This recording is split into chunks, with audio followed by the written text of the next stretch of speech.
control exactly what people think, and that is our job. Yeah. Remember, it's illegal to possess these stolen documents. It's different for the media. I was wondering who did that.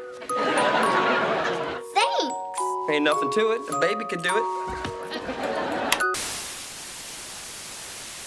You take the red pill, you stay in Wonderland, and I show you how deep the rabbit hole goes.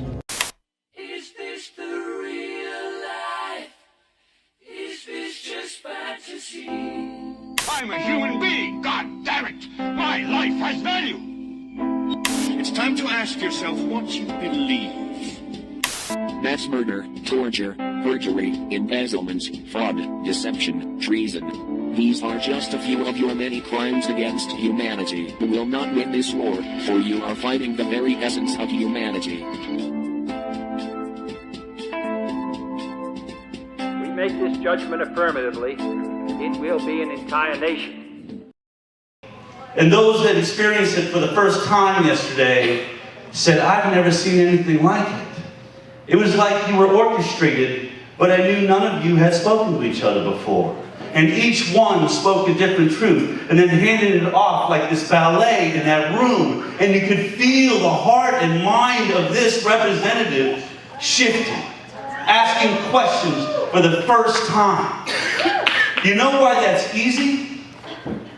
Because it's the truth.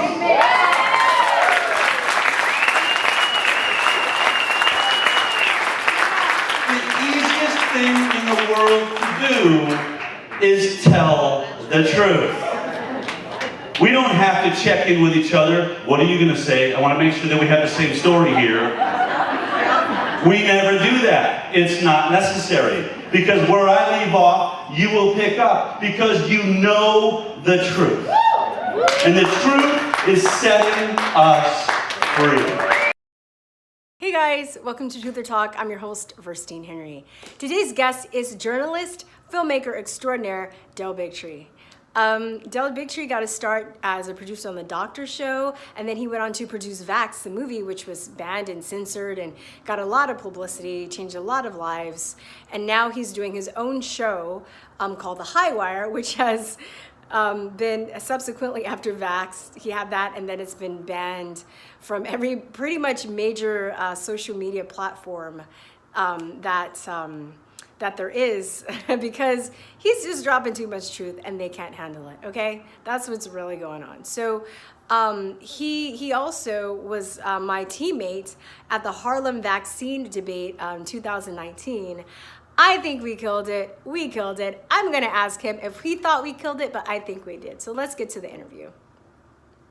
All right, guys, look who I have with me. You guys know who he is. This is the amazing Del BigTree. So I just want to say, I think, we had the debate last year. We killed it, didn't you think, with the T and not an ED? That's right. I forgot. There's been so much going on, but that was really a cool moment because it's one of the few times. And I really want to honor those doctors that showed up for that debate and decided to take on the other side. We need more of that. So it was really super cool to be in that debate in New York. And Curtis Cost, who obviously worked really hard to make that happen. Super cool. Yeah, thanks for reminding me. I had sort of, forgotten about that amazing experience. I know. You meet like a jillion people all over the world. So, it was an honor. And it was really, it was a great experience too. So I want to ask you a question everybody's dying to know. Are you going to take the vaccine? Am I going to take the vaccine? No, I'm not going to take the vaccine for multiple reasons. Number one, I make a point of not taking products that have not been properly safety tested. Yeah. I'm just not a person that puts myself into pharmaceutical trials. I honor those that do. I mean, I really do. I want to, respect, appreciate. I also am not, driven to hop on the first spaceship going to Mars. I think there'll be great risk to that, but I will honor those courageous people that take on that risk and move science and discovery forward. And I think that that's the issue here is I just hope that those people that are taking the vaccine now recognize that that is what they're doing. It is the equivalent of getting on a rocket ship that's heading to Mars for the first time. This is such a brand new technology. We are literally only weeks into a safety trial that I think should be 5 to 10 years long, and maybe should even study the offspring of those that have received the vaccine. But we're only weeks in, so what this vaccine is capable of, we only know what it did to animals in animal trials, and that was horrific. And just from there alone, I have great concerns. So as long as everybody getting the vaccine recognizes that they're signing up to be participants in the trials of an experimental technology that has never been injected into humans again, and they're willing to take on the risks that they may never come home or could have serious future physical problems because of it, then I honor those people and their courage. That was a very profound, thorough answer. I thought you were just going to laugh in my face and be like, no. No, no, that was great. That was wonderful, actually. Because that's what people ask me that's what I do. You know, but I loved it. I was not expecting that. It was a good answer. So I said I was going to ask you this or talk about this. But one of the first times when I first became aware of who you were, I saw ABC, I think it was ABC News, did an interview with you about Vax, because you were one of the producers of the movie Vax that went worldwide. It was banned. And because of that, though, I think it was a blessing in disguise. You guys were able to, it became like this underground phenomenon. But you were the first person I saw that actually recorded the interview. And I was waiting for somebody to do that, because I would see interviews of people, and then of course the mainstream media would chop it up, try and make other people look crazy, and then I would just be thinking, why don't they just record the interview from their end, so they'd have they'd have a say in how they're portrayed. And you're the first person I saw to do that. I was like, yes, follow, totally. That's what I did. I was like, I'm gonna be looking out for this guy, because finally, somebody did what I was like, if that was me, that's what I would be doing. And I give my people, that I interview, I give them the option to do that, because I want to build trust with people. I don't think that, you ask people for their opinion, but then you're going to tell them what you want them to say, or, well, why don't you do that? Yeah, I just did it this morning. There was an interview by some reporter in the UK that clearly has a bias against me. I said, I'd be happy to do an interview with you. I will be recording it. And I told him once again today on the Zoom call, I will record this. I just on the show, I think it was last week, might have been 2 weeks ago, there was a reporter in Texas that had done a piece on the local news channel. I recorded and told her I was recording that interview, and I played that whole interview on my show so that people could see what the conversation really was and what I had actually said, which I think is really important. I wish that we were sitting down to debates like we talked about in New York. These are topics that affect our lives and our health, and we're only really being allowed one side of the story. That's dangerous. I mean, that's a dystopian novel, right? That's the premise of Fahrenheit 451, was that people are too stupid to have differing opinions. Therefore, we can only allow them to hear one. We are definitely moving in that perspective with censorship. So one of the best ways to get both sides of the story is to simply record those that are challenging me and asking me questions that want to write articles about what I'm doing. And so I quite enjoy it, actually. And it was a stunning moment. It was really, and one of the reasons it's hard to do that, is oftentimes you're going to a news agency and you're sitting in that, newsroom by yourself, and you don't have control over what they're doing. I try to make sure that they allow someone in with me that at least gets a cell phone of that, but sometimes they don't allow them in. But whenever possible, I try to record both sides of the conversation to keep us both honest, right? I mean, if things being equal, why is it I have no problem showing all of our conversation, but you are cherry picking? I think that shows the confidence of where they're actually at. And they always accuse you of what they do. Basically, they accuse us of what they do. They say that, we're cherry picking, we're selectively editing, but they do the same thing to us. So it's like, it's interesting. So I'm just curious, where did you get your start as a medical journalist? It was really pretty accidental, to be honest. I had gone to film school. I wanted to be a filmmaker. I had a screenplay that was doing really well in Hollywood. So I was sort of making the rounds and going out to dinners and optioning. That screenplay got optioned many times by very recognizable figures. But the whole time I was waiting for a movie to get made or trying to get something done, you know, I was shooting cameras, shooting music videos and shoot. So I learned to, you know, do all of it. I could record sound, I could shoot interviews. And so one day, a friend of mine, good friend who had a really good job at the Dr. Phil show while I was waiting tables to survive, reached out to me and said, hey, we need an extra cameraman on this weekend retreat we're doing with Dr. Phil. You can shoot, right? I was like, yeah. He's like, well, why don't you come along? I can get you paid as a videographer. And so I went on that. It was called Love Smart Island. I don't know if anyone remembers that, where it was like these couples all going through couples therapy or something and all these different tests on their relationships. But while I was there, somebody just said, hey, man, we're missing a producer today. Can you run over and interview this couple that have just gone through this traumatic event together? Go interview them. And so I did. And was sort of immediately recognized. Everyone said, wow, you did a really good job on that. And so next thing I know, I was being sent out by the Dr. Phil show to interview. I was freelance for a couple of years, interviewing people all over the country. Eventually, I got a job on staff. And then Dr. Phil created the show called The Doctors on CBS. I was directly involved with that. What was that?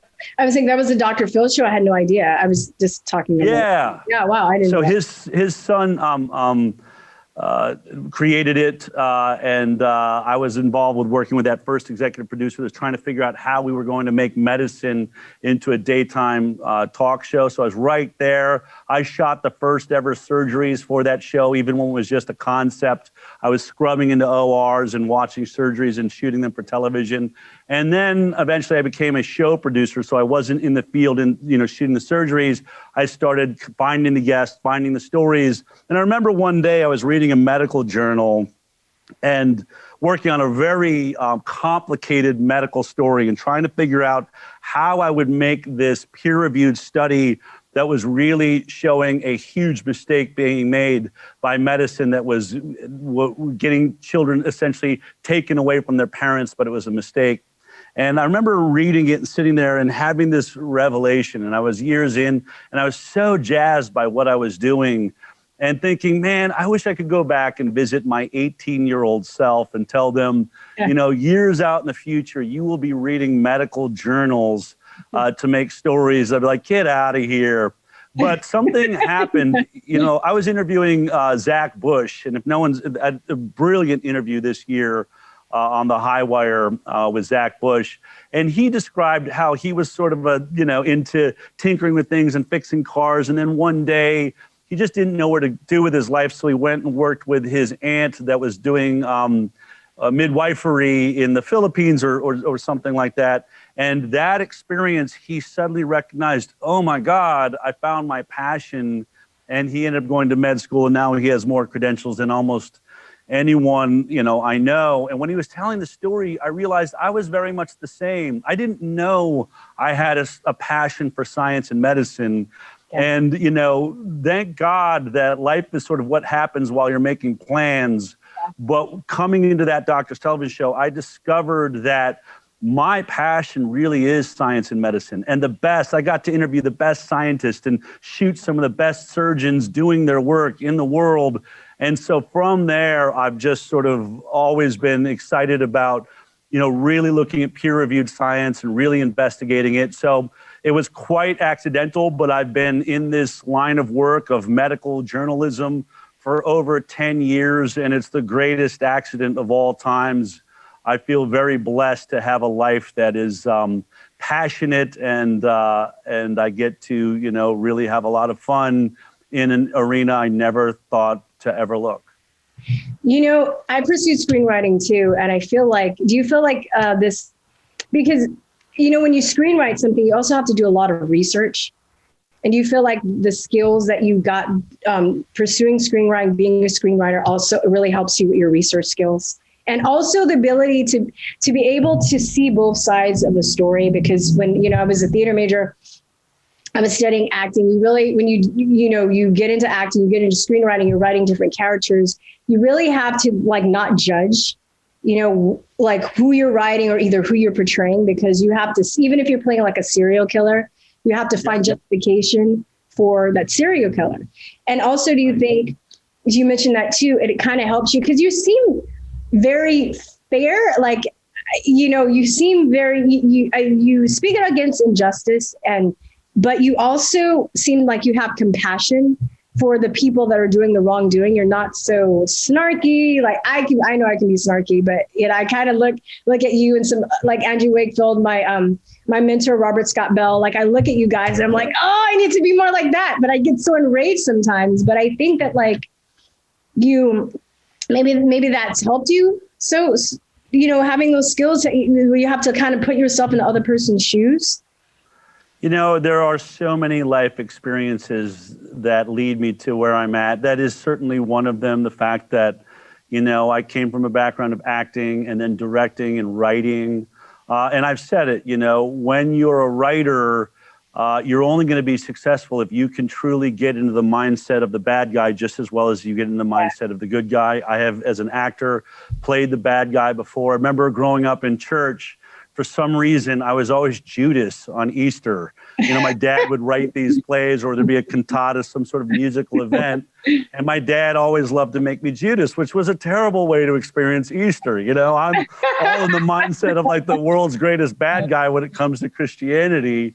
But even in that story, right? In that story, you recognize that even, talk about a place I never thought I'd go in this conversation. But even in that story, you have to recognize that without Judas, Jesus doesn't get to prove his greatness, right? That role is critical to Jesus becoming in that story what we know of Jesus. That it's only that pressure against the archetypical character that brings us to the place that we are today. And I recognize that, I really do believe that everyone here is as Shakespeare said, life is a play. We are all on this stage together and we are fulfilling certain roles. And so I honor that. I also honor that I do believe that everyone on this planet is my brother and sister, and I really try to remind myself of that when I know I'm going into a conversation that is going to have heavy disagreements, that we simply are looking at different sets of facts. The only time I really have an issue and maybe have been snarky is when I actually find someone that I know knows is giving purposeful misinformation. They know something else to be true and are misstating the facts. I don't like liars. Yeah. And I have trouble with liars. But for the most part, I'm rarely dealing with liars. I am mostly talking to misinformed people. Yeah. Yeah. And, and philosophically speaking, we were talking about putting your head in the mindset of, like the bad guy. It's like that, a lot of philosophers and different versions. I'm like, I'm paraphrasing, but, the ability of being able to have two different thoughts in your mind, right? And entertain two different thoughts in your mind, kind of like is part of like your evolution or your sign of greatness or high intellectual ability is to be able to do that as well, Yeah. And I think that honestly, for me, it's not that difficult. I try to make sure that I keep a curiosity about everything and a skepticism about everything. That's what I feel like my job is. I'm not telling everybody to walk around the world being completely skeptical, but as a journalist, I actually feel like that's my job. So I ask hard questions of people that, you would believe are on my side. I don't just take anybody's word for it. Yeah. I don't care if it sounds really good. I need to see your proof. I just did an interview with someone saying they have real evidence of wrongdoing by the WHO. I said, great, let me see it.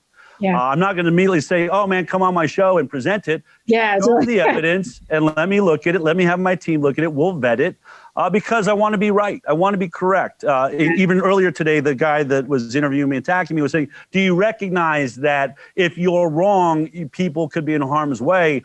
I take that very, very seriously. I recognize that we do have an effect of what we're saying, which is why I was wondering why this reporter felt comfortable making these giant sweeping generalizations like the vaccine is safe when it clearly has not been proven to be safe. So, I do. I take it all very seriously. I make sure that me and my team and those that work with us, that we constantly re-ask the question, that we challenge our perspective. Let's look at it from the other side. And to your point about sort of the archetypes, for the most part, my belief is that there's rarely true evil in the world. True evil goes out of its way to hurt people and to do damage to humanity. I believe that what we're up against, for the most part, it may be evil, but it's a different type of evil. I mean, when I look at Bill Gates, I'm not one of these people that believes he is purposely trying to destroy lives and kill people. I believe that he truly believes that the world will only exist and survive if we do what he says. What he has is a God complex. And it started, I'm sure, years and years ago from some altruistic space. But the problem is he's now in that psychological place where he believes that he and he alone knows how to bring about the future of humanity. I don't believe he's listening to anybody, and he certainly doesn't believe that there's a greater power that connects us all. And so because of that, for those people that say he's satanic or is evil, in some ways that's true, because really all that means is someone who has lost perspective that there is a divine intelligence that connects us all. Once you believe you are that divine intelligence, you're crazy and you're dangerous. But it doesn't mean that you're knowingly hurting people, but that lack of God or understanding is going to make you dangerous. And I guess you could say it's evil, but I hope that I've delineated. I think he thinks he's doing the right thing. And I think he believes in what he's doing. And I think he believes he is saving lives in the future of humanity with the work that he's doing. But what we should really do is listen to him and take his word for it. His number one goal is to reduce population. I'm not putting those words in his mouth. He says it over and over again. So what I say to people is when he recommends a product that everybody should take, remember that what he has told you his number one goal is to reduce population. And you can listen to all of the ways he explains that, but take that in and recognize that that is how he plans on saving humanity, is by reducing the population that currently exists on this earth. Then through that filter, listen to how, the things that he supports. That's all I can say. But the thing is, it's like, he might, nobody thinks that they're going to do evil. Nobody was like, oh, I'm going to get up and commit evil today. So anybody that we consider evil, they think that they're doing good by what their perception is. But it's like, I don't know of any proof where he says he hasn't taken the vaccine, but I'm pretty sure he hasn't been vaccinated or any of his family has. So to me, I'm just like, well, why is somebody promoting something that they probably aren't going to do themselves? But I'll be honest, I would be really shocked to find that that's true. I have seen reports on that, but I haven't seen anything that's concrete enough to state that. Yeah. That would be, and I have investigated a lot of people around this issue. That would be outside, that would be an anomaly. For the most part, everyone I know that is on that pro-vaccine side, that is driving vaccinations for the world, they take the vaccines themselves, they give it to their children, they do believe in that product and its ability to protect them. They are truly, in many ways, as I see it, hypochondriacs. They are genuinely afraid of breathing the air that is circulating this planet. That is being proven out by this pandemic and the desire to have everyone wearing masks. These people are truly afraid of the air we breathe and are attempting to make it illegal to breathe the air on this planet. And so that's crazy, but it would be odd to find out that they aren't vaccinating. I have heard that rumor. I'm not saying it's not possible, but it would be out of the ordinary of most of these people that work at WHO, CDC, FDA. These people really actually have an unrealistic, terrified perspective of what are millions of bacteria and viruses that are climbing all over our bodies, that make up our intestinal system. For some reason, they are afraid of nature itself. It's weird, but they do a lot of crazy things to themselves to try and deal with what I think is a clear hypochondria. And a lot of it is based on just their training, like they're really the germ theory model is really pushed in medical school. They don't pay any attention to the terrain theory model. And it's basically built to serve the needs of the pharmaceutical industry and disempower people and not empower people. If people were taught more about, how to build their immune systems. And, honestly, we wouldn't really need doctors, I believe, except anything for like accidents, or something like that, or emergencies. I'm not saying that allopathic medicine isn't needed, but I just think the whole model it's based on fear, it's based on ignorance, and it's based on, keeping humanity in a state of enslavement. Where, we're dependent on doctors for simple things that we can do ourselves to fix ourselves. So, yeah, I agree with you. I think that really the best that allopathic medicine has to offer, or Western medicine, really is in the ER, in surgeries, car accidents, putting us back together. Removing a brain tumor in the center of the brain. I have sat in the ERs. I have shot videos and I've watched miracles happen in the hands of men right before my eyes. I have such an appreciation for that level of talent. But when it comes to health, to actual health and preventative health, I think allopathic medicine is one of the worst ways to go. I think it is only good at truly making people sick and killing people. And I really heard it best described as allopathic medicine, or Western medicine, is triage medicine. It's war medicine, the perspective of being, we need to get you back on the battlefield. So whatever it takes, whatever quick surgery, sew you up, wrap a leg, but let's get you back in a battle.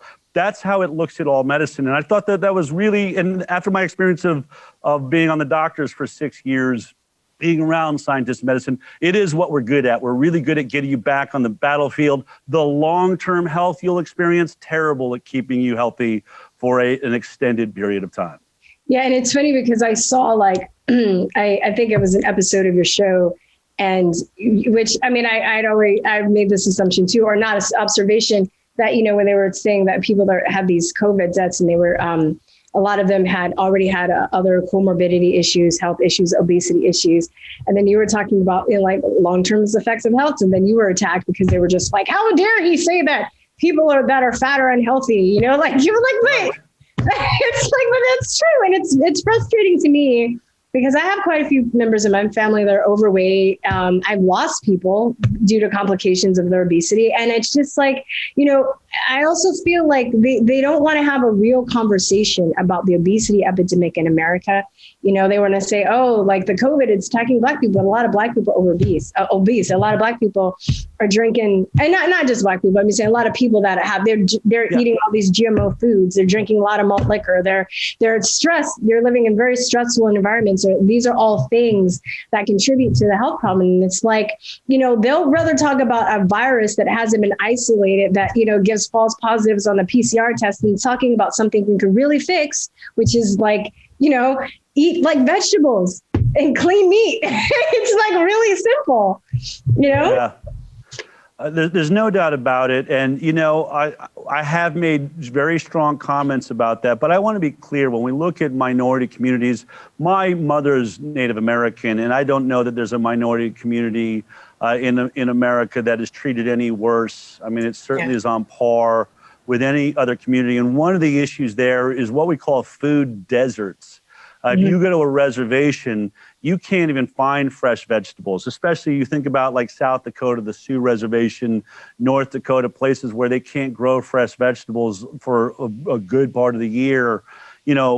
They're eating out of what is almost could be described as 7-Elevens. And so I think we've got to be careful to not make that their fault, right? What is the availability to good food? This is a much more complex issue when we look at the amount of funding and subsidies that go into terrible food for minority communities.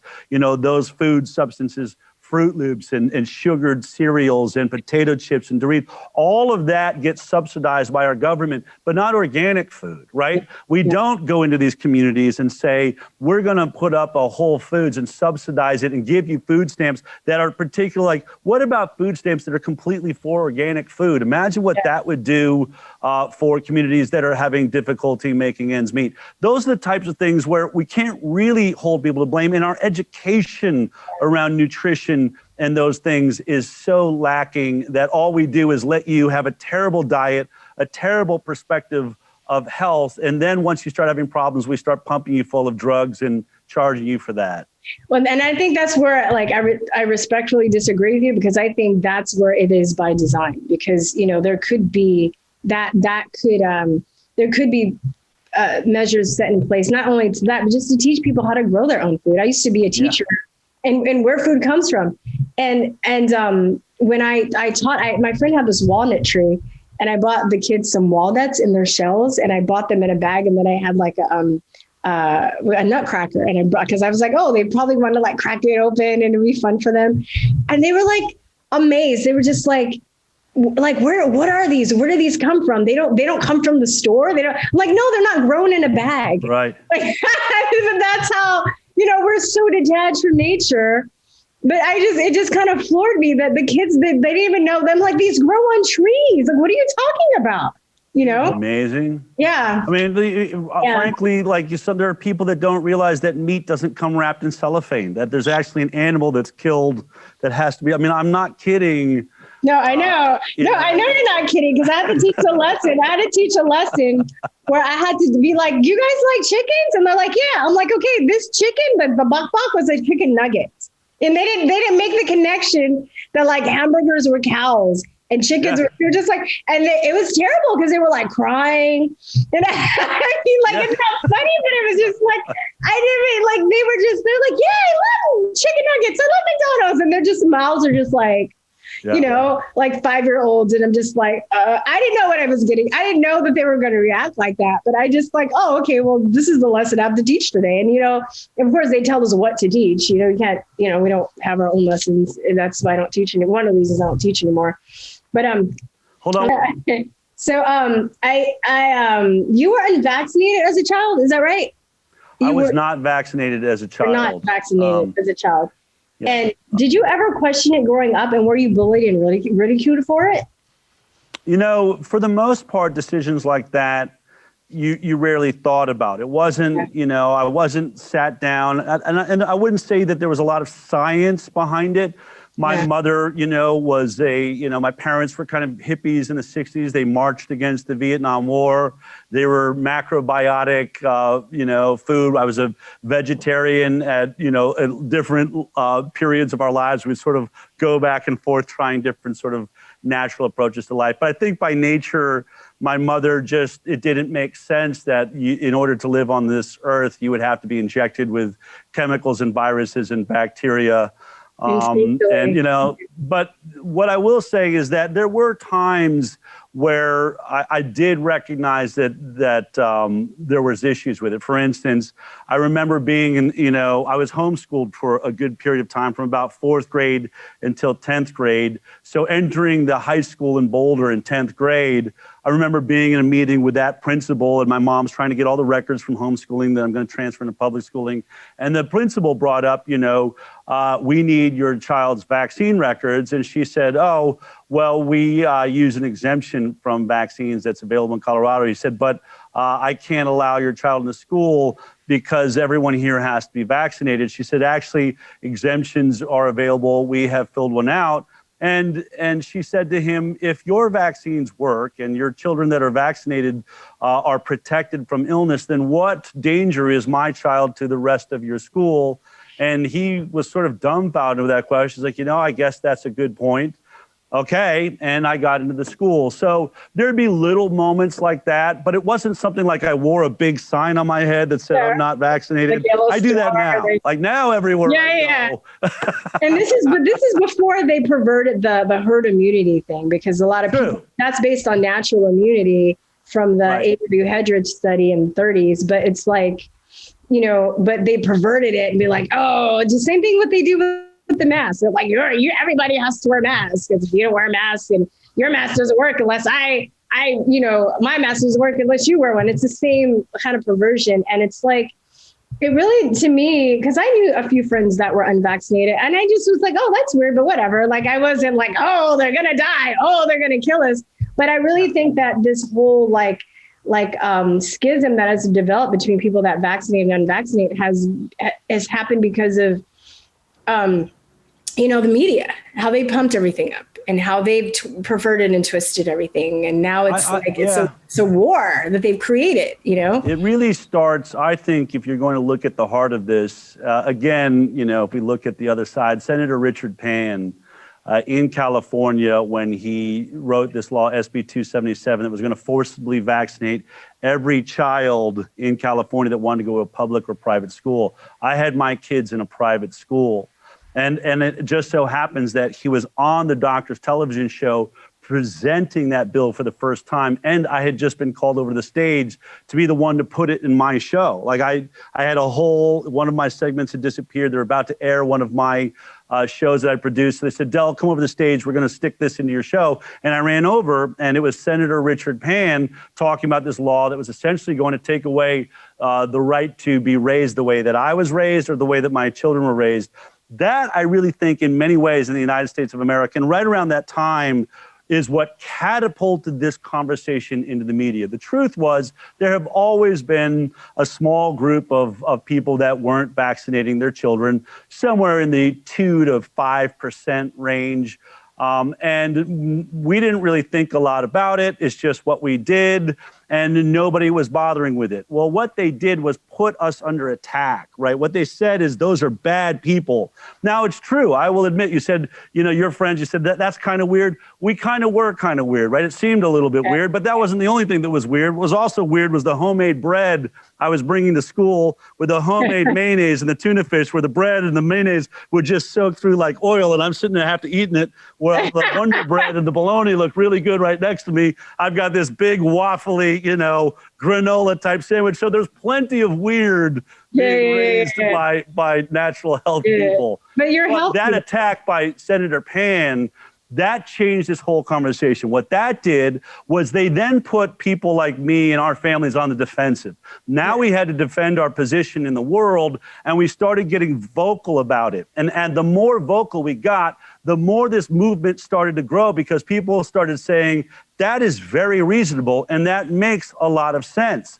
Why is it we have gone, and the biggest argument I made from the beginning, when we were only receiving 11 vaccines in the 1980s, by the time we were 18, we had a chronic illness rate of 12.8%, meaning 12.8% of children in America either had an autoimmune disease or a neurological disorder. Those are basically the two categories of chronic illness. Permanent, lifelong illness, 12.8% of our children. Well, that was the 1980s. Then when we, look today to 54 vaccines given in 72 doses, that increase in vaccinations moves coterminously with an increase in chronic illness. So now we've gone from 12.8% chronic illness to 54% chronic illness and growing. And the truth is we were at 54% 3 or 4 years ago with an even lighter vaccine schedule than we're at now. They've just stopped reporting it. We don't even know how bad it is.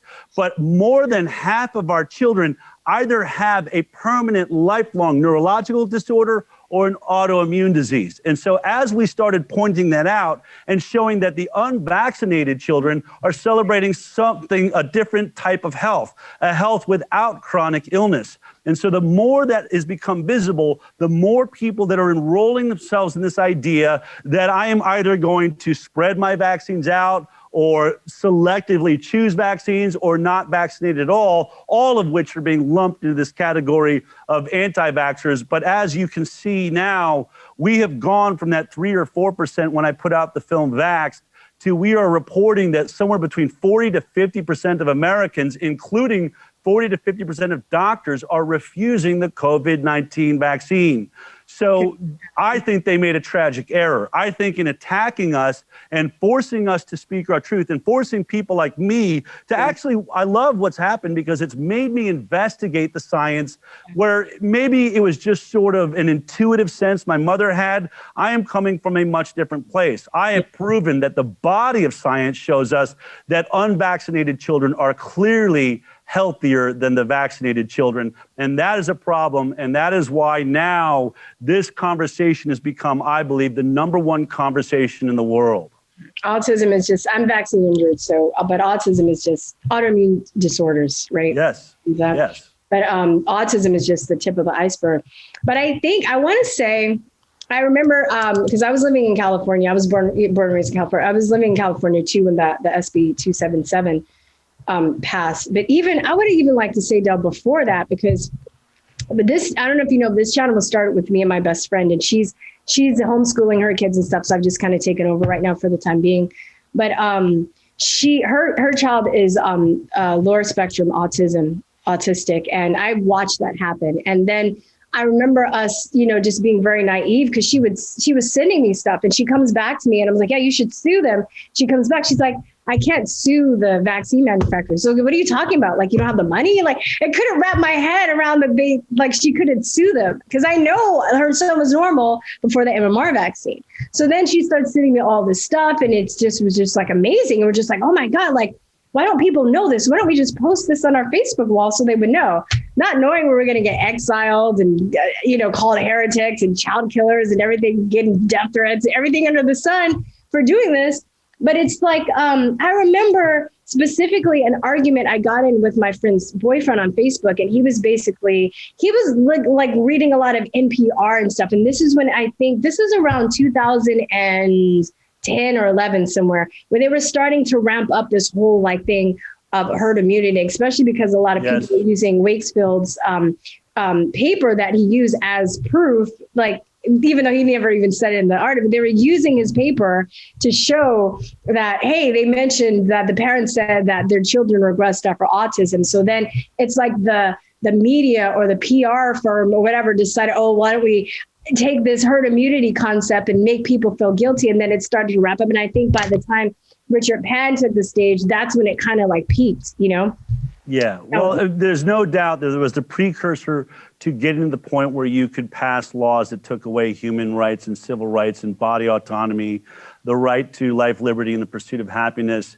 They were setting a stage. And I won't say that I was blind to that stage being set, but the moment of impact was, I think, SB 277. It started right before then. I think it was 2 years earlier was SB, I want to say 4109, but I talk about so many bills, but it was a bill that simply said that if you don't want to vaccinate, you've got to sit down to a movie and be read a riot act and talk about, you've got to hear about all the dangers of the viruses. So it started we we were seeing this, sort of creep along. But I think that if I was going to say the trigger point really happened with a law that really took away the right to an education, which is something that our taxes pay for. So you're basically robbing me blind now. You are taking away my funds and robbing my children of an education unless they are injected with a pharmaceutical product that, as my nonprofit has proved, has never been properly tested for safety in a double-blind placebo study.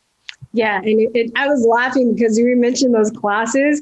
I remember hearing about those, and then they were confused because they were like, "We don't understand because the parents are more anti-vaccine now. It just it's not working. What do we do?" No, those are some amazing studies, right? And there's been several of them. No matter what they did, that talked about the dangers of the disease, talked about the benefits of the vaccine, used cartoons and movies, They said no matter what we do, when we come out of the meeting, people are leaning more towards vaccine hesitancy. It was they're like, what is going on? We don't know what to do. It was hilarious. I remember, and then I don't know if Vince Swan did a report where he was talking about how Yale is doing a study or has done a study. I don't know if it's finished, but they're working on a study trying to figure out how to get people to take the COVID vaccine. And they're talking about, let's shame them, or let's use appeal to authority fallacies, or they're just, and it's still, they're it's still kind of conundrum. They're just, I don't know what to do. We can't get them, we can't manipulate them into taking a vaccine because that's a good idea. Well, if it's such a great idea, why do you need to manipulate people? But whatever, That's it. Yeah. Why did you decide to produce Vax? And weren't you scared that your career would be obliterated? And anybody else that takes on the subjects of vaccines? I did know that I would be putting my career in mainstream television into my rearview mirror by moving forward and deciding to produce Vaxxed. There's a lot of different points to that story, but it really does come down to, to begin with, I was tipped off that there was a whistleblower inside the CDC named Dr. William Thompson. I was tipped off, I believe it was nearing the end of was it the middle, like the end of 2014 going to 2015. And I was not allowed to tell that story. My executive producer said, there's no way you're going near that story. I really felt like I had to jump on it. I hadn't heard it anywhere else. There's a real whistleblower inside the most important health agency in the world. He is making some really bold accusations that they've committed scientific fraud, that they saw a causal relationship between the MMR vaccine and autism. But I'm not sure, you know, even when I got turned down, I was curious about the story. I obviously had a natural curiosity because of my own perspective on vaccines. But I probably would have looked the other way had I not gotten that call from the stage and been brought to the stage to look at Senator Richard Pan and see him promoting SB 277. And the fact that that was going to go into a show that would have credits that rolled saying, you know, Dell BigTree. There was no way I was going to let that story and that destruction of our First Amendment rights air in a show that I was producing. I talked my way out of it. I am saying to the executive producers, you know, that was like 10 minutes long. I only have a 2-minute spot. Let me find a smaller story to tell. But that really started a fire burning inside of me. That both there was a whistleblower story that wasn't being told, and there is this lie that unvaccinated children are not healthy or spread disease. Nothing can be further from the truth. I was healthy my whole life. My children were extremely healthy. In fact, much more healthy than many of their schoolmates. And so I really deep down, I mean, to be honest, it was a prayer in my office one day. I was becoming really dismayed at how much attention this law was getting and how much our show was supporting it. So at that point, my job, I really started having an ethical and moral conflict, which is this show is supporting an idea that I absolutely do not believe in.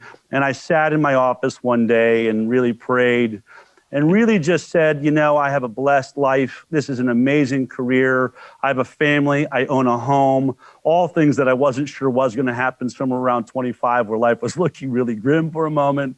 So everything had worked out. But I said, I really believe I'm supposed to be a part of telling the other side of this narrative. Those healthy children that are being raised with organic food and clean water, we're not going near fluoride. The world needs to see that and recognize that there are really different parts of this story. And I feel like I've been put on this earth to tell this story, but I don't know what to do. God, please give me guidance. And as, you know, 30 seconds, at most 60 seconds, after saying amen, my phone rang, and it was a publicist that I'd met a few times, and she said, Dell, do you know who Dr. Andy Wakefield is? I said, what? She said, Dr. Andy Wakefield, the guy. I was like, no. Are you? Yes, I do. Why? Why are you asking me? And she said, because he's coming to California. There's going to be a meeting in 3 days, a private meeting. And I wanted to know if you'd like to meet him. Now, for anyone that doesn't know who he is that guy that is, you know, is rumored to have started. He's the father of anti-vaccinations. He was the doctor that first connected MMR vaccine and autism. I didn't know why he was in California, and I didn't know if he was a bad guy or a good guy, but I knew what you knew, that every time the conversation of vaccines came up, he was apparently the only doctor on the planet Earth that had made a connection between vaccines and autism, which I knew not to be true. I had already met tons of doctors that had other perspectives, including the doctor that tipped me off to the story about the whistleblower. So why was it this guy was getting so much attention? My curiosity was there, but certainly knowing that, you know, I wanted to get involved in this vaccine discussion. 30 seconds later, the king of this discussion is having a meeting in the Hollywood Hills. I said, of course, I'll be there. She said, you know, I want you to promise, because this is a very small space. And I said, Donna, if you know when you had called me, you would know I would skip a family wedding to be there. That story continues to get more and more outrageous as I go to the backyard meeting 3 days later. I don't know. I'm there. I walk up to Andy. I say I'm a producer on the CBS talk show. I asked him very hard questions about who he was, how he had come to the conclusions that he had. And anybody that has ever stood in the presence of Andy Wakefield for more than 5 minutes would have to admit this is one of the most brilliant human beings you will ever meet. And one of the most empathetic, powerful, just an amazing person. And so that conversation went on for 40 minutes on vaccines. And then he says to me, somebody walks up and says, I have to interrupt this. Andy, you got to give your pitch. And I was like, his pitch? What are they talking about? So he literally walks in the yard, steps onto a soapbox and says, you know, this law, SB 277, is really dangerous. People should have the right to choose what's injected in their bodies. He said, so you need to try and stop this bill from being signed into law. But what I'm doing about it is I'm making a documentary about a whistleblower inside of the CDC named Dr. William Thompson. I have all of his recorded information and all of the 10,000 documents he's provided. I've been working on this film for 1.5 years. I mean, come on. This is destiny, dude. The story begins. I can't tell you what a moment like that is. You know, in the movie where the background goes blurry and it kind of focuses in on you and the light comes down. Yeah, that's why I'm laughing. I'm just like, it's just the piece. It was outrageous. And it's like... Yeah. And so it wasn't hard. It wasn't, in the end, to answer your question. That's a long way of answering it. But in the end, it was the easiest decision I've ever made. When destiny is all over you, as my dad would call it, the fairy dust hits you, what else are you going to do? And so here No, totally. I just, and I met Andrew Wakefield a couple of times before too. And it's just like, and I know people that know him and they speak with him with such love. And, like he's so admired and he's so loved. And when you meet him, when you meet people that know him, like what's been done to him is one of the biggest lies that's been ever told about anybody. His colleagues support him. They love him. His patience. He's so gracious and he's a strong spirit. Like everything that they've done to him and his family, they have not been able to break his spirit. And I think that's just being the presence of somebody like that and just knowing, and it infuriates me that they've done to what they've done to him. But even he's still like, well, I'm more mad what they've done to the kids. You're just like, oh, like he's not even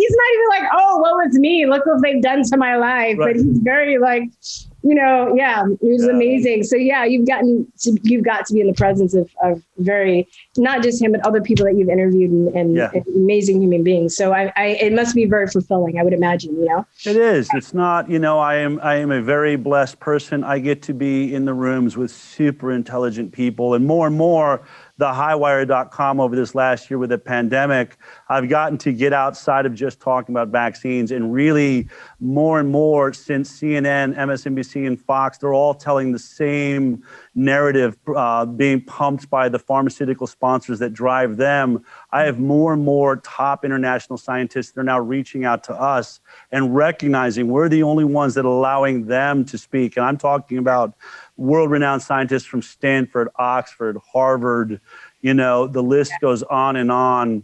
It's been very exciting, and I'm happy to be in the center of giving a voice to scientists, true scientists, not scientism, not a religion and a belief system around I call them science. That vaccines are safe whether you test them or not, but actually people that still prove their point and get their points published in peer-reviewed journals. That's what I celebrate, and that type of science is what I find myself in the middle of and surrounded by great people like that. I call them scientins, not scientists, scientins, right? Because it's scientins, very religious. A lot of scientins in the world right now. Yeah, it's based on dogma and not facts and not for the people. And it's like, you're just doing your job, Del.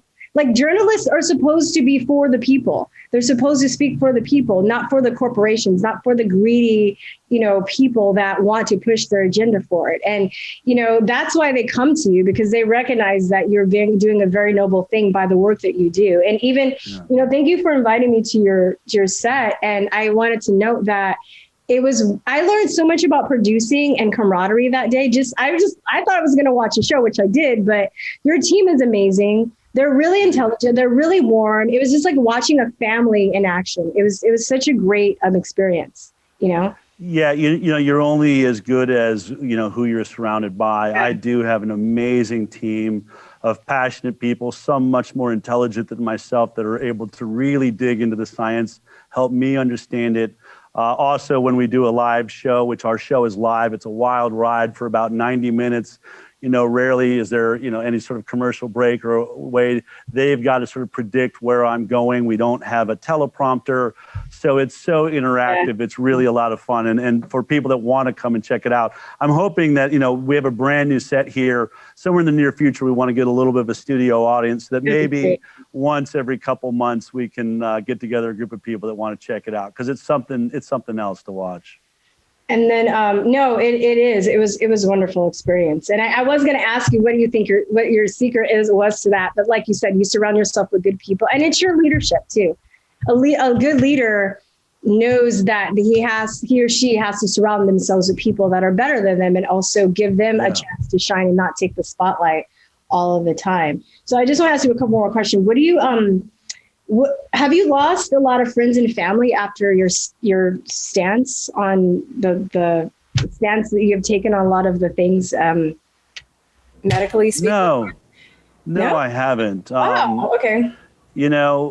Part of it is because, if you watch the show and people, check out the highwire.com, but I am very reasonable and I have a ton of facts. All I do is use peer-reviewed science to make my point. So unlike many people, and this is not an easy conversation to have, but at this point, I don't really lose this argument. When it comes to anyone, and my friend, you have to understand, if you grew up with me, you know that I have always had strong opinions.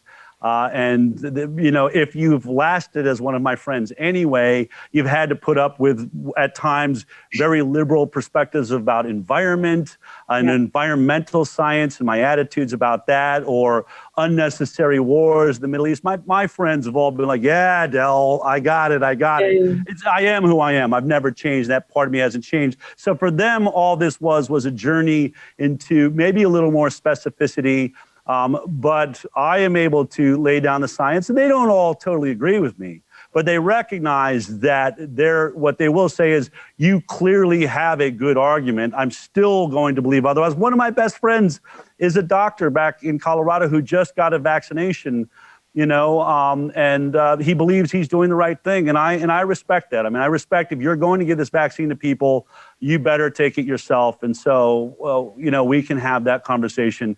And as you said, I don't see people that disagree with me as enemies. I see that we only move forward if we continue this conversation. And frankly, none of us really knows what's going to happen with this vaccination. I am looking at the trials of the animals, which are the only long-term trials that exist. The only reference to these brand new technologies are in the animal trials, and all of those were horrific. So I'm looking at problems like antibody-dependent enhancement, autoimmune diseases, and things that we saw in trials before we warp-speeded this into human beings. So I have real legitimate concerns based on the science that has been done. And my friends that are taking the vaccine or believe in it, I have shown them, you must recognize that is a faith-based decision, because the science hasn't played out that we have any idea what this is going to do to your body over the long term. And most of the time they have to concede that. They'll say, well, there's a lot of brilliant people that say they believe it's going to be safe. I was like, and that's a religion. Science proves it. Science proves it. And these trials have not proved, these trials have not even proven that the vaccine is going to be able to stop the infection known as SARS-CoV-2 or transmission, which means we don't even know that it will do what a vaccine is supposed to do. And this guy that was interviewing me earlier today was attacking me. And I said that, he's like, well, it hasn't proven it yet. And I said, and that's why we were having an argument over the length of these safety and efficacy trials. If that has not been proven, then the trial is not over. And so they're upset with me that I'm telling people, as I said earlier in your show, recognize that you are becoming a part of an experiment that is not finished. We have not determined efficacy. We haven't determined safety. That would take years. And they're admitting they haven't proven those things. Yet somehow mainstream media wants to say that what I'm doing by pointing out that small little problem, that they haven't proven it's safe or that it even works, that I'm dangerous to letting people, informing them that is what Moderna, Pfizer, and AstraZeneca all admit. We don't know. We don't know if the vaccine stops transmission. We don't know if it's going to kill more people than it saves. They do not know. And while they do not know, that is proof that the trials have not been thorough enough or long enough. That's just the fact of the matter. Yeah, and even the animal trials, they're not long enough for me, you know? No, So- they kill them. You're right. As soon as they start seeing a mouse going and having trouble breathing, they kill it and cut it open to see what's going on. But I mean, does it get over whatever's happening? We don't know. You killed it. And the vaccine injury doesn't show up even decades until, you know, afterwards too. So they don't know. So two more. Why do you think that there aren't many men in the health freedom movement? I was joking the other day on my chat. I was like, you go to these rallies and it's just like Dell, and everybody's like, Dell, you know? And I was just like, I think a lot of women are happy to see men there, but it's like you and Josh Coleman. That's it. Pretty much. I know there are a few. I'm joking, but it seems like, you know, there are not a lot of men that go to the health freedom rallies or that are outspoken in the movement. Why do you think that is? And I'm not speaking. I don't know that I'm going to agree with that premise. And maybe it's because of where I started. I would say most definitely when Vaxxed released, and I was speaking at state capitals or doing, you know, talks around the country, it was mostly women. It was what I call the warrior moms that have this movement exists because of those powerful women who trusted their intuition, started like really investigating why their children were sick, and finally coming to conclusions of vaccines, and started writing laws and started figuring out how the politics in their state worked. I mean, I'll be honest, I showed up as a dude. I still barely understand how state capitals and assemblies and all those things work, but the mothers that bring me out and say, come join us, they take me in. Their knowledge is vast of our political system. It is incredible, the self-learning that has taken place in women around the country. So I do want to give them credit. But what I have seen is a gigantic growth in the attendance by fathers and men in this movement. And what I think you're speaking to, and this is a generalization, but mostly when the conversation was about vaccine injury, men that tended to be really carried by the mothers. In many ways, and this is a credit to the men that stay with those families, men are wired a little bit differently. We need to be able to fix something right away. We want to be the knight in shining armor and save the situation. And things like autism really challenge the core of a man, because that problem, those that are healing their children, it is years and years of intense cost and mental anguish. Some of the treatments have to be given every 3 hours, day and night, for weeks and months at a time. Really, women have a power that men don't have, and a fortitude. And so in that situation, many men in that autistic community around that injury, they end up sort of just disappearing and leaving the situation, not necessarily leaving the family, but just burying themselves in their work, something that they can do something about, and had a really hard time facing that they couldn't fix this problem overnight. But what has happened is those parents of injury that have been very speaking out and around Vaxxed, that's what really blew things up. Is Vaxxed made everybody, because we were seeing the parents in the film tell their true life story of injury, many more people started stepping in front of our cameras and telling their story. And that story spread far and wide. And as that story spread, people who were pregnant, new family members, new families, young families were listening and recognizing for the first time, wait a minute, I don't want that to happen to my child. And so there's been this gigantic growth. The growth in I call it the vaccine risk awareness movement, is in the true vaccine risk people that are either delaying vaccines or skipping vaccines or denying vaccines. That is a different group of people. They're not doing it because their child was injured. They're doing it because they see a healthier road forward. And that group, the fathers, are showing up in massive numbers in New Jersey. When we all stood outside the Capitol in December, I believe it was, no, of January of last year, over 5,000 people. I would say it was almost as many men as it was women, screaming our lungs out, chanting for freedom. And we broke the back of that bill in one of the most pharma-driven states there is. So there has been a transition. I do want to say that Josh Coleman is doing an amazing work. I was lucky to have worked with him on Vax and toured with him. But the signs that he's doing and his dedication, he has filled a gap and a hole that none of us saw or understood. So he's a hero. But Andy Wakefield's there. You've got all sorts of people. So Mickey Willis is stepping up, and JP Sears is starting to talk about these things. So there are a lot of men that are finally coming to the table, but we would not be here without the warrior moms. Yeah, no, you're right. Okay, cool. A last question. Do you think the controllers are successful in their attempt to censor? And do you think that the truth will prevail in this fight? You know, I always joke that I eat censorship for breakfast. And in many ways, censorship was the advertising strategy I had before Vaxxed even released. A lot of people don't know this, but I did a screening in Hollywood to some of my celebrity friends and producers to really get their final opinion on what was like the last cut of our film. And Esai Morales was sitting there, the actor, and he said to me, Del, the film is really brilliant. It's powerful. He says, but there have been other films like it before that were also very good. Trace Amounts, Greater Good, Bought, all movies that people should watch. He says, but they get buried. They get buried and no one ends up seeing it. How are you going to make sure that this film doesn't get buried?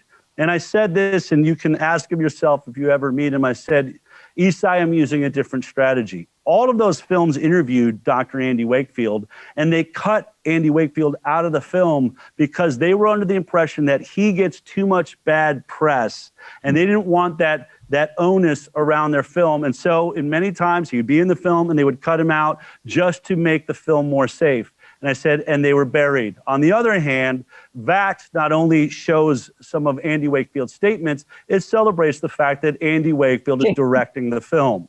So when we do that, I am making a calculated bet that this is going to anger the pharmaceutical industry so bad, and their proxies at New York Times, Washington Post, CNN, that they will actually attack our film because we are so boldly going to admit exactly who and what we are, and they will attempt to censor us, and that attack will give us publicity we could never dream of. Well, guess what?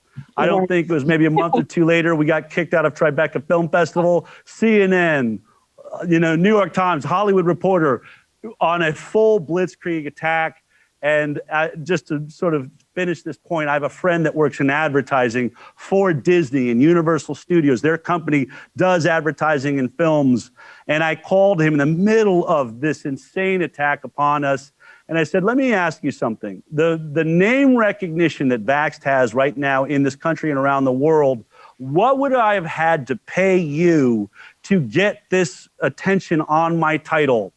And he said, Del, it is impossible to calculate what you have achieved here, but let me just put it in perspective. I think this was like a week after our film had opened. He said, your film opened the exact same weekend that the Spider-Man movie did. Spider-Man probably spent in the neighborhood of $100 million to advertise all around the world, and you are out trending Spider-Man on every social media platform in the world. What? For free? For free. That's crazy. And so that's crazy. It's crazy. And the more they censor us, when we got kicked off of YouTube, I don't want it to happen. I love that these spaces were out there for us to communicate. But when we were on YouTube, we were seeing 10,000 live viewers per day.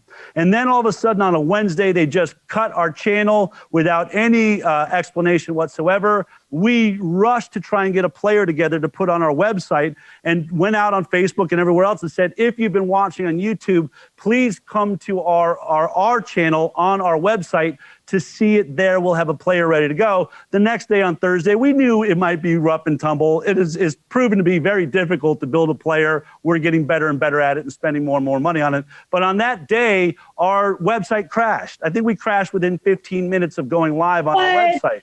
And we were all like, oh my God, we must have gotten like all 10,000 of those people at one time on our website, or maybe even 15,000 3 days later, our analytics came in and we found out that 220,000 people had attempted to watch the Highwire at the same time on our website.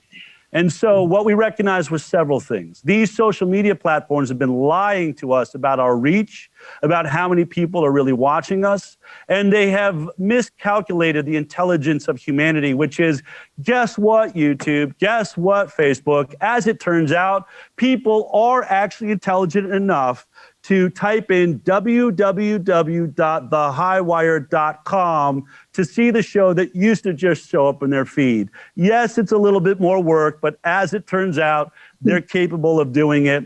And we'll continue to bounce onto the other social media platforms. And I do believe, I mean, it's tragic what happened with Parler and the censorship. We're seeing Gab coming back online. I'm very excited about that because they got taken out by the FBI early on. They must have won that case. But I believe in humanity. And to end this, what I really want to say is I don't like whining about the censorship too much. It's happening. It's scary. It's terrifying. It's as significant as Nazi Germany. I think that there is clearly a belief in censorship as a tool in the party that's just taken the presidency of the United States.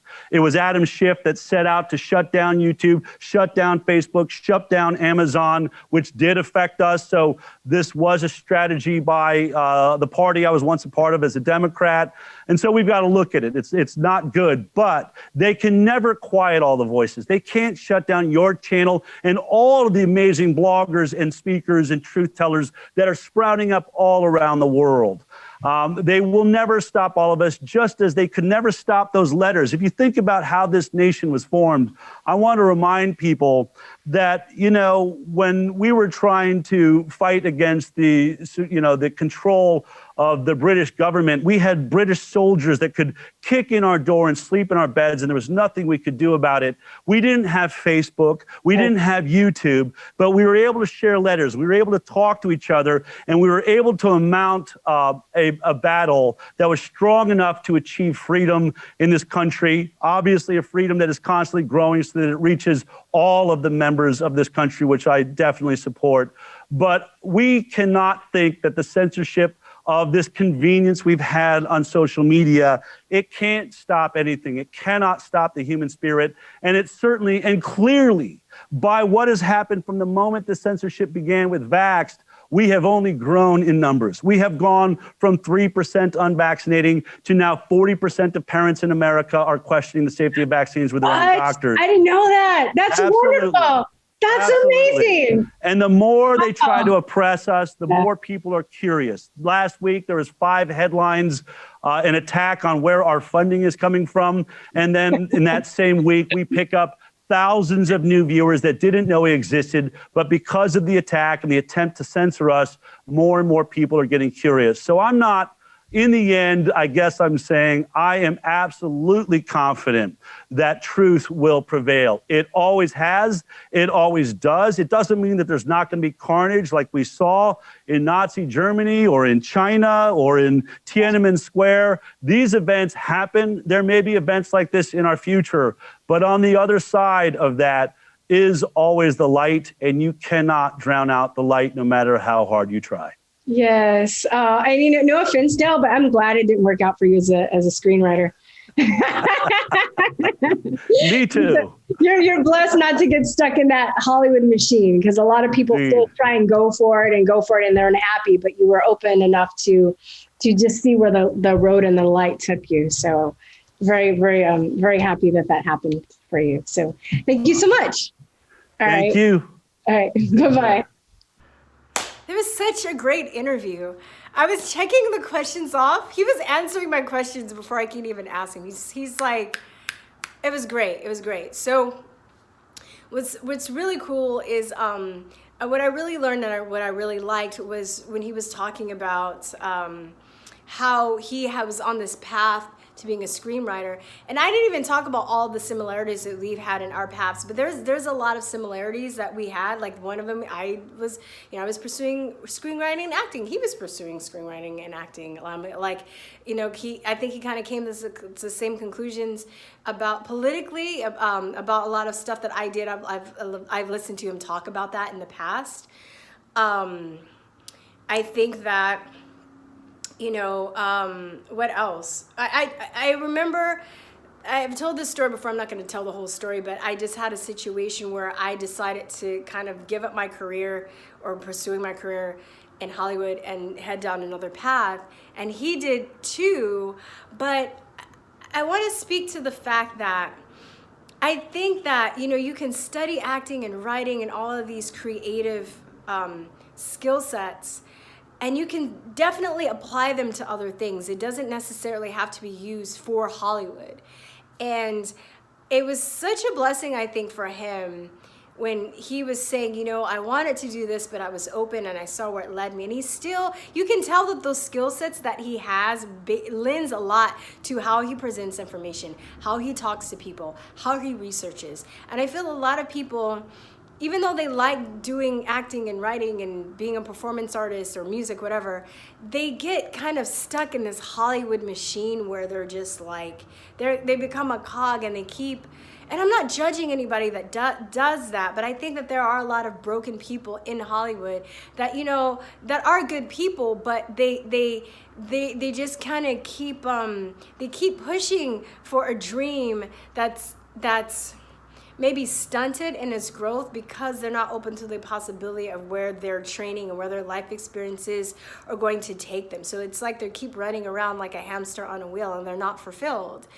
And I just thought that was amazing that he was open to that. And I think that goes for any career, you know, that you choose. I think that sometimes you go down a career path, and a lot of people go down the career path and they just keep, and they might have keep going. And I think they might have some financial success or some success in the, where the end goal is like a degree or recognition, but a lot of people still aren't happy. And I think it's really important to find your destiny, to find your fulfillment in life. And it was just, I don't know, that was kind of the thing that really stuck with me, that he said in this interview. And yeah, it was a great interview. I'm really excited about it. And thank you, Dale. Thank you to your team for everything that you do.